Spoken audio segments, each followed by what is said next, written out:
Model बहू। अगर तुम्हें मुझसे इतनी ही प्रॉब्लम है तो शादी क्यों की? मुझे आपसे नहीं, बस उस फोटो से प्रॉब्लम है जो आपने सोशल मीडिया पर अपलोड किए। अरे इतनी सी बात और इतना ज्यादा ओवर रिएक्ट। ये इतनी सी ही नहीं, मेरी करियर की बात है। मैं मॉडल हूँ और मेरी इंडस्ट्री में कोई भी एक शादीशुदा मॉडल के साथ काम करना नहीं चाहता। इसीलिए अभी के अभी उन फोटो को डिलीट करो। नैना के गुस्से में ऐसा बोलने पर रोहित सोशल मीडिया से अपनी और नैना की सारी फोटो डिलीट कर देता है। नैना एक मॉडल है जिसकी शादी रोहित से होती है, पर उसे हमेशा हर चीज से पहले सिर्फ मॉडलिंग ही दिखाई देती है। इसीलिए वो इसके आगे अपनी शादी को भी कोई इम्पोर्टेंस नहीं देती। एक रात नैना तैयार होकर कमरे से बाहर निकलती है। अरे इतनी रात को ऐसे तैयार होकर कहाँ जा रही हो? Night club. बहू, इस तरह रात भर घर की बहू का बाहर रहना सही नहीं है। ओ प्लीज, ये छोटी थिंकिंग आप अपने पास ही रखें। मेरे प्रोफेशन में night club and parties normal है। ऐसा बोलकर नैना घर से बाहर निकल जाती है और रात भर पार्टी करने के बाद अगली सुबह घर वापस आती है, जहां उसकी सास सुबह सुबह घर की सफाई कर रही होती है। ओहो मम्मी, आप तो बहुत जल्दी उठ जाती है। चलो अच्छा है, मैं चली सोने। जब पूरी दुनिया के उठने का समय है तब तुम्हें सोना है।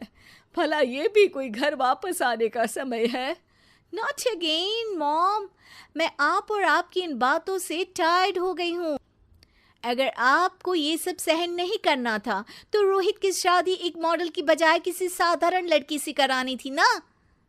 सास को ये सब बोलकर नैना सोने चली जाती है, जिसके बाद वो सीधा शाम को कमरे से बाहर निकलती है तो देखती है कि उसकी सास और रोहित बैठे बैठे खाना खा रहे हैं।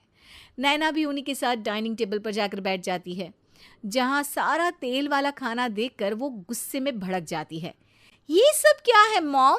आपको पता है ना कि मैं एक मॉडल हूँ और मुझे अपना फिगर मेंटेन करने के लिए हेल्दी फूड ही खाना होता है, नॉट लाइक यू। फिर भी आपने सारे खाने में तेल ही तेल भर दिया। बस नैना, बिल्कुल चुप। पहले तो तुम घर में एक सुई तक नहीं हिलाती और मम्मी जो पूरा समय अकेले काम करती रहती है उन पर चिल्ला रही हो। इतनी दिक्कत है तो खुद ही खाना क्यों नहीं बना लेती? पर बनाओगी कैसे? तुम्हें तो मॉडलिंग, पार्टी और सेल्फी के अलावा और कुछ आता ही नहीं ना। मेरे भैया भाभी ने मुझे आज तक किसी काम के लिए नहीं बोला। मैंने जब जो मांगा वो मिला और इन्हें देखो, खाने के नाम पर कितनी बातें सुना दी। बस बहुत हुआ, मुझे अब यहाँ नहीं रहना। नैना गुस्से में तुनकते हुए बैग पैक करके घर छोड़कर अपने भैया के घर पहुंच जाती है, जहां उसकी भाभी खुशी से नैना का स्वागत करती है। अरे क्या बात है नैना, ना कोई खबर ना रोहित साथ में, अचानक कैसे आना हुआ? मैं तो उस घर को हमेशा के लिए छोड़ आई, दोबारा कभी वहां वापस नहीं जाऊंगी। ऐसा बोलकर नैना घर में आकर मजे में सोफे पर बैठ जाती है, जिसके बाद अब वो पूरे ठाठ बाट से अपने मायके में रहने लगती है, जहां उसकी भाभी सारा काम करती और नैना अपने मॉडलिंग प्रोजेक्ट करते हुए बस मौज में बैठकर खाती। नैना, आखिर बताओ तो सही कि तुम्हारे ससुराल में ऐसा क्या हुआ जो तुम्हें घर छोड़ना पड़ा? बस उन्हें मेरा लेट नाइट पार्टी जाना और कोई काम ना करना पसंद नहीं था, तो मैंने वो घर छोड़ दिया और यहाँ आ गई। नैना की बात सुनकर उसकी भाभी हैरानी से उसे देखने लगती है, पर कुछ बोलती नहीं। इसी तरह कुछ समय बीतता है और देखते ही देखते अब नैना के पास मॉडलिंग के प्रोजेक्ट्स आने कम हो जाते हैं, जिससे नैना बहुत परेशान रहने लगती है। ऐसा कैसे हो सकता है? मैं इतनी सुंदर मॉडल हूं तो फिर भी मुझे काम क्यों नहीं मिल रहा? देखो नैना, काम में ऐसे उतार चढ़ाव तो आते ही रहते हैं। आज नहीं तो कल तुम्हें इससे भी अच्छा काम मिलेगा। तब तक अगर तुम चाहो तो घर में खाली बोर बैठने से अच्छा है कि मेरी मदद कर सकती हो। नैना पहले तो घर के काम का नाम सुनकर नाक चढ़ाती है, लेकिन फिर कुछ दिनों तक कोई काम न होने पर बोर होकर अपने आप भाभी की मदद करने पहुंच जाती है। इसी तरह धीरे धीरे उसकी भाभी नैना को घर का काम करने के साथ सारा खाना बनाना भी सिखा देती है। एक रात नैना और उसके भैया भाभी साथ बैठकर डिनर कर रहे होते हैं। पता है, आज का सारा खाना नैना ने बनाया है, मैंने तो बस आज थोड़ी सी ही मदद की है। मानना पड़ेगा नैना, खाना तो बहुत स्वादिष्ट है।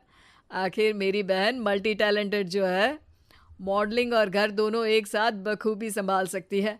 और फिर जब मदद करने के लिए घर में कोई दूसरा इंसान भी हो तो फिर दिक्कत ही क्या। मेरी बहन चाहे तो उसके लिए कुछ भी इम्पॉसिबल नहीं है। भैया की बात सुनकर नैना को अपनी सास और रोहित की याद आ जाती है। भैया, मम्मी और रोहित ने कभी मुझे मॉडलिंग करने से रोका नहीं। वो तो हमेशा हर चीज़ अकेले संभालते आए हैं और मैं हर काम खराब करती रही।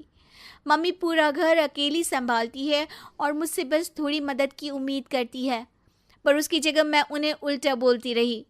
गलती मेरी है भैया, मुझे अपने ससुराल वापस जाना चाहिए। जानकर खुशी हुई बहना कि अब मेरी छोटी सी बहन समझदार भी हो गई है। इसके बाद नैना अपने ससुराल वापस आकर रोहित और अपनी सास से माफ़ी मांगती है और बाद में खुशी खुशी अपना मॉडलिंग और घर संभालते हुए ससुराल में रहने लगती है।